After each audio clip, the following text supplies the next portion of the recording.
Well, it happened. So it looks like the U.S. has taken out a facility inside of Venezuela. That's not confirmed. The exact location is not confirmed. But President Trump dropped a bombshell on a radio show called Sid and Friends in the Morning. And I'm going to play that for you right now. But this is leading from the buildup that we've seen over the past few months of striking a facility deep inside, potentially, of Venezuela. That seems the most plausible place. Again, no details have been released. I'm gathering as much information as I can on this breaking story, but let's listen to the president's words, and then I'll help break down where likely the strike took place and what it was on. So here we go. Let's dive right in. But every time I knock out a boat, we save 25,000 American lives. It's very simple. And what's happening is they're having a hard time employment-wise. They can't get anybody. And we just knocked out, I don't know if you read or you saw, they have a big plant or a big facility where they send where the ships come from.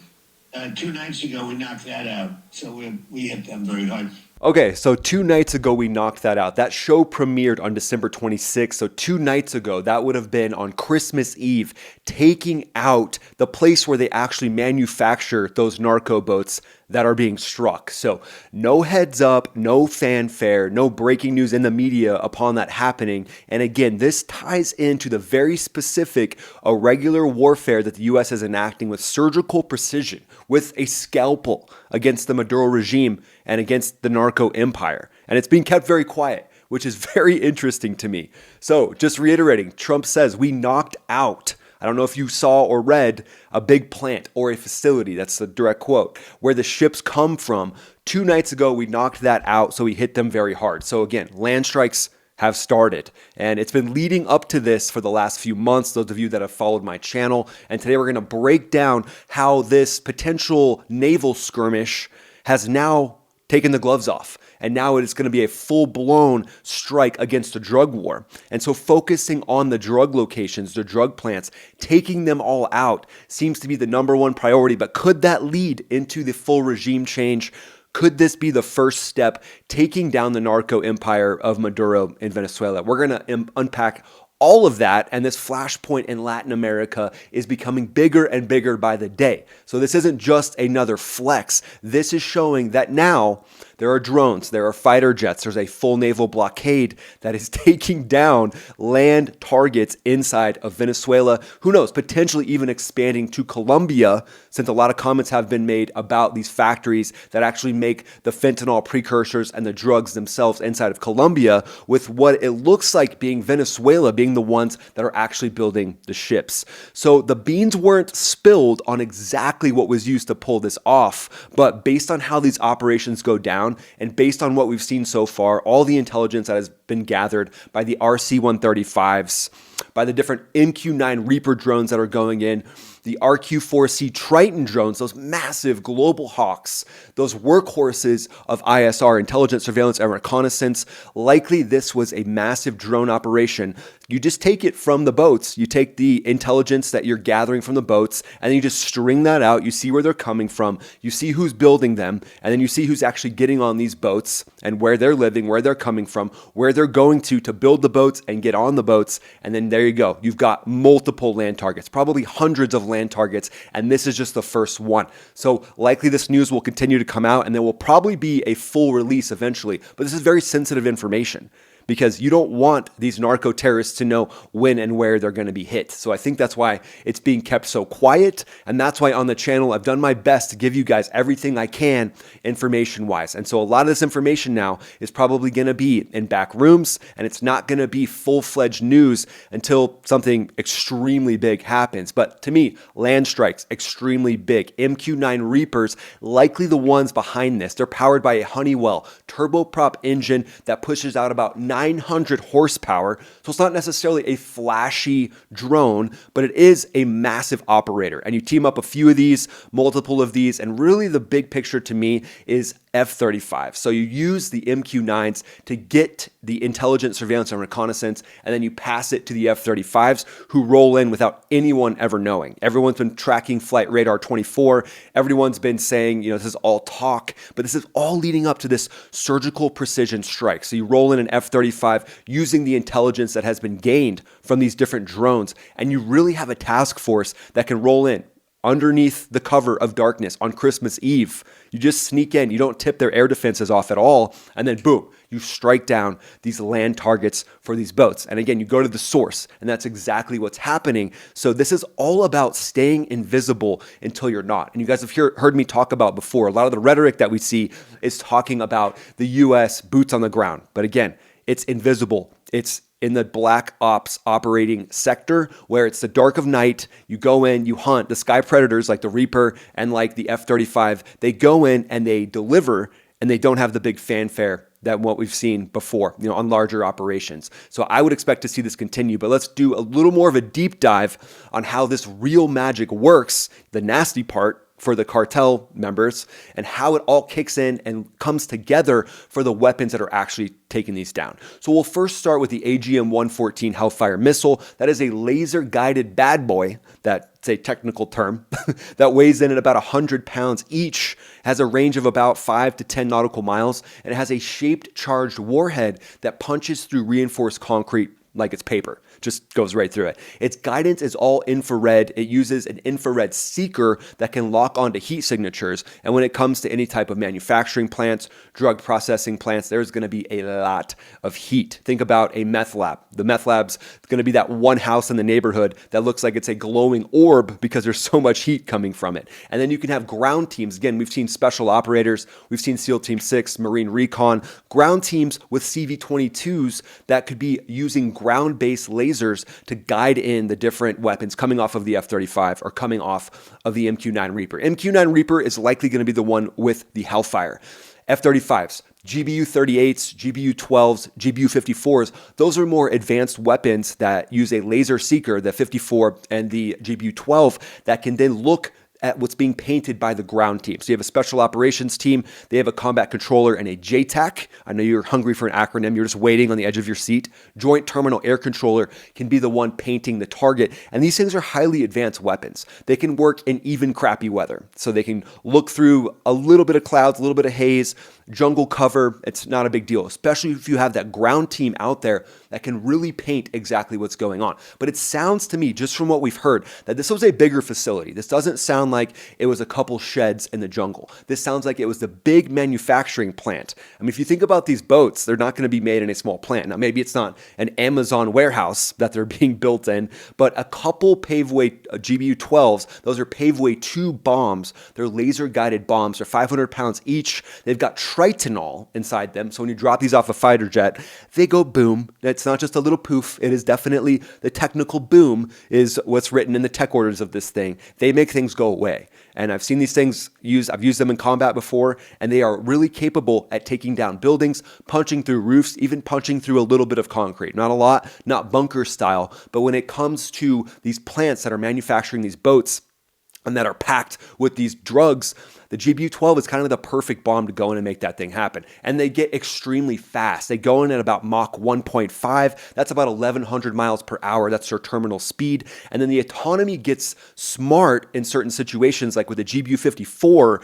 If, let's say, clouds roll in or the ground team has to take cover while they're painting and lasing a target, it actually guides via GPS to the last known coordinates of the laser. So just super advanced. And then when it comes to the autonomy of the Reaper, that thing can actually use AI. In my opinion, this isn't confirmed, but AI can help it pick targets. So if it's in that area, if it's in that regime, it's looking for a building and it's looking for the corners of the building, the Reaper can find that. And then it can also pass different information to operators that can tell it if there's any civilians in the area, if there's any narco boats that are leaving the area, so that you can target those as they're leaving, like say a convoy of narco boats, because it sounds like to me these things are being made inland. And that's another key point here. It doesn't sound like they are on a port. It doesn't sound like the ships are actually made right next to the water, which is good plausible deniability. If you're building these things underneath jungle cover, deep in the heart of the Venezuelan terrain, and then you just truck them to where they need to go,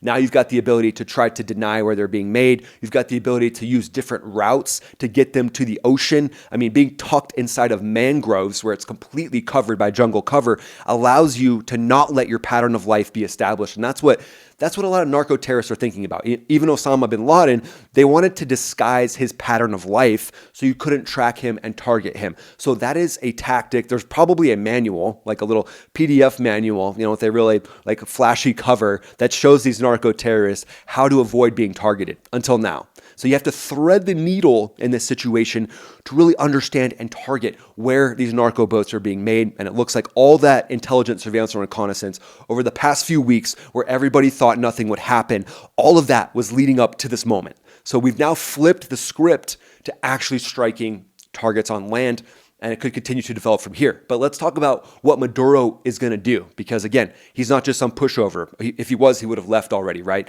But again, he is going to double down because he's got the cartels pressuring him to double down. But we're not in this third world setup anymore. They've actually got Russian hardware. That's why you've seen such a buildup to this first land strike happening in this region, because they've got S-300 VMs. Those are surface-to-air missile batteries. They're from Russia. They're long-range SAMs, surface-to-air missiles that can swat down targets, drones, cruise missiles, fighter jets, large, high-value targets at 125 miles out. They can get up to Mach 6, and they are interceptors. They are built to intercept. They can climb to 90,000 feet, and the Air Force of Venezuela is using them to back up their aging fleet of Su-30s. So that's kind of the big trump card that they think they have, if you know what I mean. It's kind of weird to use that word for Venezuela, but you know what I mean. That is them trying to back up their Su-30s, which they know are not that capable, which they know will be swatted out of the sky by the F-35s as those things roll in and basically become the boss of the entire region of Venezuela. But you have those F-35s there that can use the intelligence, surveillance, and reconnaissance of the MQ-9. And this is just the perfect combination to me. I look at this, and it's the 1-2 punch. But they are going up against S-300s that have capability. So you have to honor that threat. The Su-30s also have anti-ship missiles,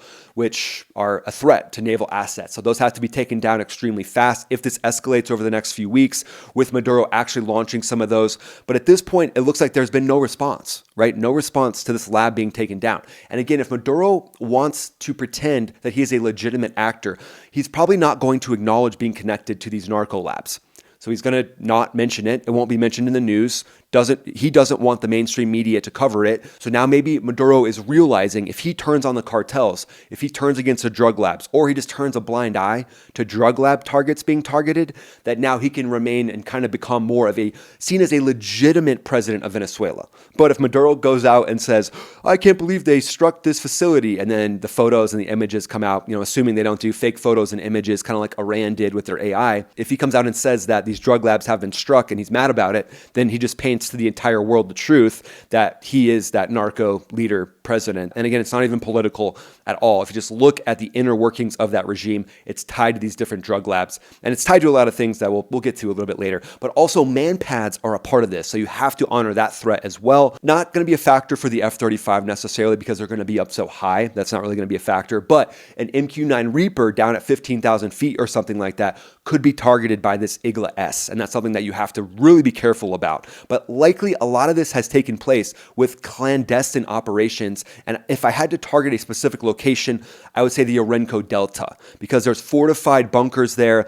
There's quick reaction teams that could be put in place to take out anybody trying to come in through the land, but they can't do anything against an F-35 with a GBU-38 and a GBU-12 because you're just going to cook those different fast reaction teams. There's also threat level that has gotten to a level of, I would say, medium to high for their air defenses. So their air defenses, itchy trigger fingers, and they're just waiting to try to shoot something down. So sending in any fourth generation fighters to that area, probably not a great idea. But you're going to have to use EW jamming, electronic warfare jamming from the EA-18G Growler. Those jamming pods will help protect F-35s. Even though F-35s aren't going to be a real target coming from those S-300s, you still have to prepare for the threat. So you've got those fast reaction teams on the ground in Venezuela trying to take out any CV-22s, any special operators going in. So you really have to target this from a surgical perspective. So this situation likely went down with a strike package, rolling in with the MQ-9s, the EA-18G Growlers.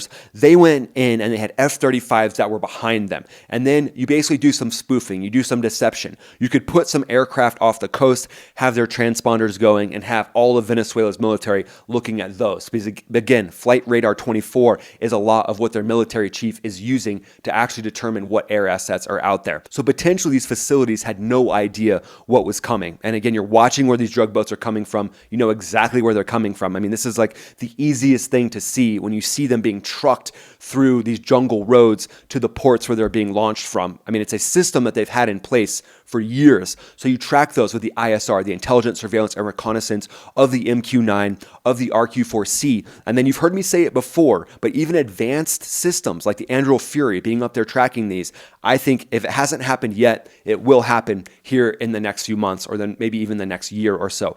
Even the XBAT, that thing going up there, because the XBAT has the ability to track these different trucks leaving from this narco lab, track the boats themselves, pass that off to an RQ-4C Triton that can give that information now to quick reaction teams that are going to strike these using their own predators or using their boarding teams to board the oil tankers that have been sanctioned as well. So you kind of pass those off, and then you focus on what's coming from those different land targets that is now going to be the main land target for the F-35s coming in behind you. Again, team effort. You can think of this like an entire orchestra going down.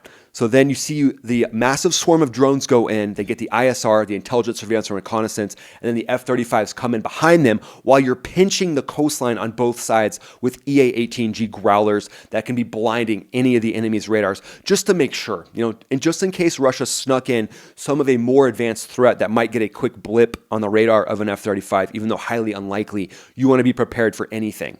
So that's why I think at this point, they had the F-35s come in behind them. The F-35s, a 4-ship, let's say, they roll in with GBU-54s, let's say 3 GBU-54s each, and they just unleash on this narco lab because you want it all to go away and you want all the production capability to go away. And then you just do this over and over and over again. You don't even have to put it in the news. This is what I think we're going to see. This is the strategic strikes we see, and this will continuously weaken Maduro just like the oil sanctions. So they're pinching Maduro's oil, they're removing that source of income, and then they're pinching Maduro's ability to make income off of drugs. And that's going to make his inner circle very nervous. So what do you guys think? What do you guys think executed this attack? F-35s, MQ-9s, some new technology that we haven't heard about, naval power, launching Tomahawks from certain areas. That would be another great option. Strike these with Tomahawks and then have F-35s roll in to strike other strips in the area, because the Tomahawk might be a little bit overkill at this point. You might want to save those for strategic targets along the coastline of Venezuela